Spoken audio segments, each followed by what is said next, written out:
Hello friend, आप सभी का स्वागत है Abhijeet study point YouTube channel में। आज के इस वीडियो में यूपी टेट एग्जाम 2026 के लिए बाल विकास और शिक्षा शास्त्र की क्लास करने वाले हैं। तो वीडियो को शुरू से लेकर अंत तक देखिएगा। चैनल पर नए चैनल को सब्सक्राइब कर लीजिएगा। पीडीएफ के लिए Abhijeet study point Telegram channel को ज्वाइन कर लीजिएगा। आज की क्लास में बाल विकास और शिक्षा शास्त्र के 30 प्रश्न करने वाले हैं। अगर इन 30 प्रश्नों में से आपके 20 प्लस प्रश्न बिल्कुल सही हो जाते हैं तो आप यूपी टेट एग्जाम को काफ़ी अच्छे स्कोर से पास कर सकते हैं। तो आज की क्लास से कितने प्रश्न बिल्कुल सही हुए हैं या कमेंट आप जरूर कीजिएगा। यूपी टेट एग्जाम 2, 3, 4 जुलाई को होने वाला है। अच्छे से पढ़ेंगे तभी पास कर पाएंगे। तो आज की क्लास का आपका सबसे पहला प्रश्न है, पियाजे मुख्यतः किस क्षेत्र में योगदान के लिए जाने जाते हैं? तो इसका देखिए आपको सही जवाब बताना है। देखिए जो यहाँ पे जिन पियाजे हैं उनको यहाँ पे संज्ञानात्मक विकास के लिए जाना जाता है। तो यहाँ पर बी वाला राइट आंसर होगा, ज्ञानात्मक विकास। इसके बाद देखेंगे नेक्स्ट प्रश्न आपका दिया गया है, प्रतिबिंब, अवधारणा, प्रतीक एवं संकेत, भाषा, शारीरिक क्रिया और मानसिक क्रिया अंतर्निहित हैं। तो इसका देखिए आपको सही जवाब बताना है।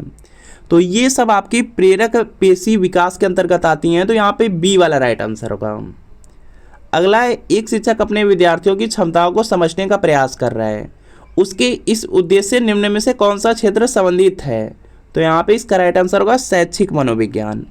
ऑप्शन नंबर जो डी वाला दिया गया, डी वाला बिल्कुल राइट आंसर होगा। इसके बाद नेक्स्ट प्रश्न है, निम्नलिखित में से क्या जन्म से पूर्व होने वाले विकास को नकारात्मक रूप से प्रभावित नहीं करता है? तो इसका देखिए आपको सही जवाब करना है।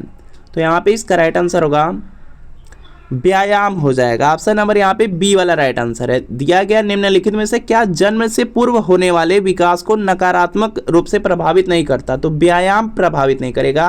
तो यहाँ पे बी वाला बिल्कुल राइट आंसर होगा। नकारात्मक रूप में पूछा भी गया है तो यहाँ पे व्यायाम। बाकी यहाँ पे कैफीन, शराब और जो विकिरण है यह नकारात्मक रूप से प्रभावित करते हैं विकास को।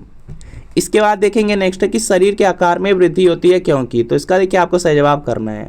और यहाँ पे इसका राइट आंसर होगा शारीरिक और गत्यात्मक विकास की वजह से। तो यहाँ पर ए वाला आपका राइट आंसर है। शरीर के आकार में जो वृद्धि होती है वह शारीरिक और गत्यात्मक विकास की वजह से होती है। तो ए वाला राइट आंसर है। अगला है कि एक व्यक्ति जिसमें प्रेरक उपलब्धि की कमी है वह प्रदर्शित करेगा। तो यहाँ पे इसका राइट आंसर होगा निराशावाद। ऑप्शन नंबर जो बी वाला दिया गया, बी वाला राइट आंसर है। अगला है भावनात्मक और अनुभूति एक दूसरे के हैं। तो यहाँ पे इसका राइट आंसर हो जाएगा आंतरिक रूप से जुड़े हुए हैं। जो भावनात्मक और जो अनुभूति है एक दूसरे से आंतरिक रूप से जुड़े हुए हैं। तो यहाँ पे सी वाला राइट आंसर है। अगला प्रश्न है कि निम्न में से किस कौशल में पूर्व ज्ञान की परीक्षा आती है? तो यहाँ पे इसका राइट आंसर हो जाएगा यहाँ से परिचय का कौशल हो जाएगा। जो बी वाला दिया गया, बी वाला राइट आंसर है। अधिगम सबसे अधिक प्रभावशाली और अर्थपूर्ण होगा अगर? तो यहाँ पे इसका राइट आंसर होगा यह संदर्भित अगर रूप में रहेगा। तो यहाँ पे ए वाला राइट आंसर है। अगला थार्नडाइक के सिद्धांत के अनुसार उत्तेजना प्रतिक्रिया युग्मों की आवृत्ति निम्न का गठन निर्धारित करता है। तो यहाँ पे इसका राइट आंसर हो जाएगा आदत हो जाएगा। ऑप्शन नंबर बी वाला राइट आंसर है। अगला है सामाजिक अधिगम सिद्धांत किस कारक पर अत्यधिक बल देता है? तो यहाँ पे इसका जो राइट आंसर है यह हो जाएगा पालन पोषण पर। ऑप्शन नंबर बी वाला बिल्कुल राइट आंसर है।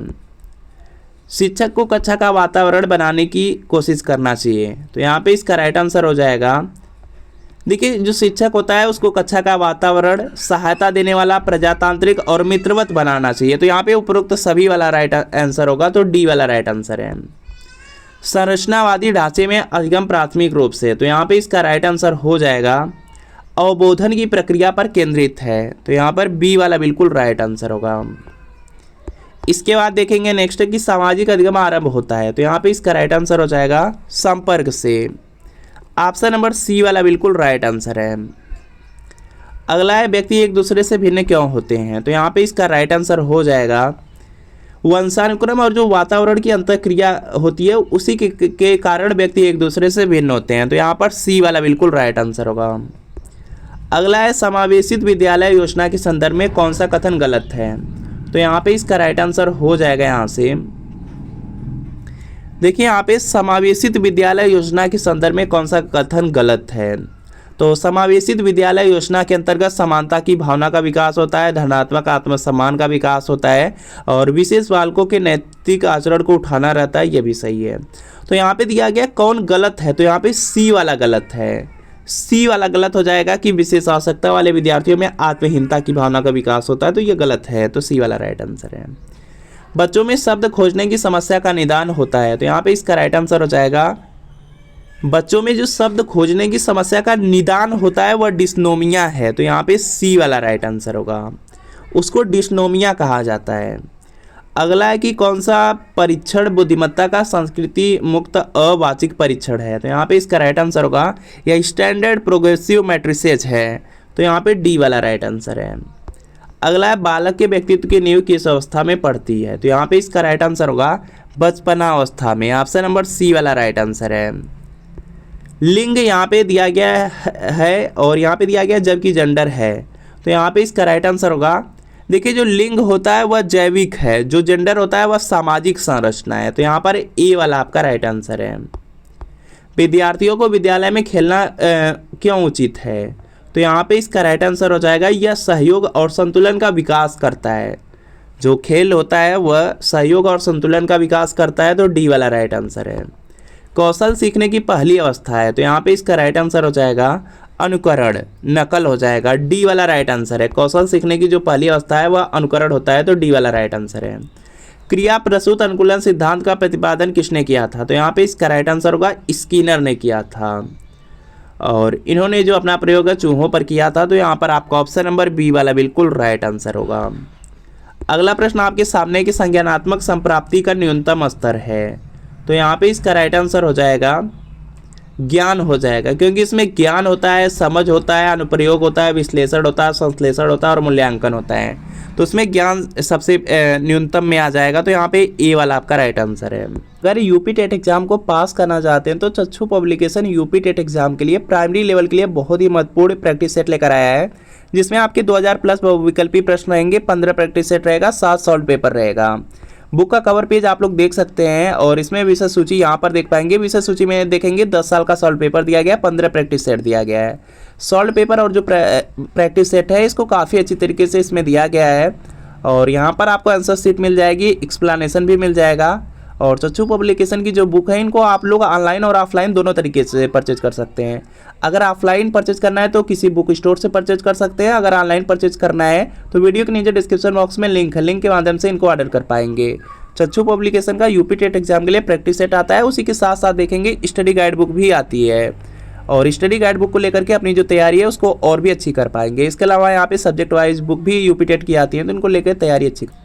बालकों का अधिगम सर्वाधिक प्रभावशाली होगा जब, तो यहाँ पे इसका राइट आंसर होगा, प्रभावशाली तब होगा जब बालकों का संज्ञानात्मक, भावात्मक तथा मनोचालक जो पक्ष हैं उनका विकास हो, तो यहाँ पर बी वाला राइट आंसर है।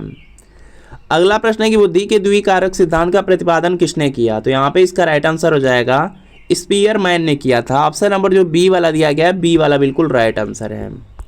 बुद्धि लब्धि के संबंध में क्या सत्य है, तो यहाँ पे इसका राइट आंसर होगा कालानुक्रमिक आयु से व्युत्क्रमी संबंधित होता है, तो यहाँ पर आपका ऑप्शन नंबर सी वाला राइट आंसर है। सी वाला बिल्कुल यहाँ पे राइट आंसर हो जाएगा, क्योंकि आप लोग भी यहाँ पे पढ़े होंगे कि बुद्धि लब्धि बराबर होता है मानसिक आयु बटे वास्तविक आयु गुणे 100 होता है। तो यहाँ पर देखेंगे जो आपका यहाँ पे दिया गया कालानुक्रमिक आयु से यहाँ पे व्युत्क्रमी संबंधित है, तो यहाँ पर देखेंगे जो बुद्धि लब्धि है वह देखेंगे जो वास्तविक आयु होती है उससे व्युत्क्रम में रहता है, तो यहाँ पर देखेंगे सी वाला राइट आंसर होगा। अगला है अभिप्रेरण के लिए अक्सर यहाँ पे शब्द का भी प्रयोग किया जाता है, तो यहाँ पे इसका राइट आंसर होगा आवश्यकता, ऑप्शन नंबर बी वाला बिल्कुल राइट आंसर होगा। अगला है टीएटी यहाँ पे किसके द्वारा बनाया गया था, तो यहाँ पे इसका राइट आंसर होगा, यह बनाया गया था मर्रे के द्वारा, और मर्रे दिया गया है यहाँ पे दिया गया डी वाले ऑप्शन में, तो डी वाला राइट आंसर होगा। अगला है छात्रों में सही व्यवहार के प्रशिक्षण हेतु सर्वाधिक महत्वपूर्ण क्या है, तो यहाँ पे इसका राइट आंसर होगा सही व्यवहार का प्रस्तुतिकरण हो जाएगा, डी वाला आपका बिल्कुल यहाँ पे राइट आंसर हो जाएगा।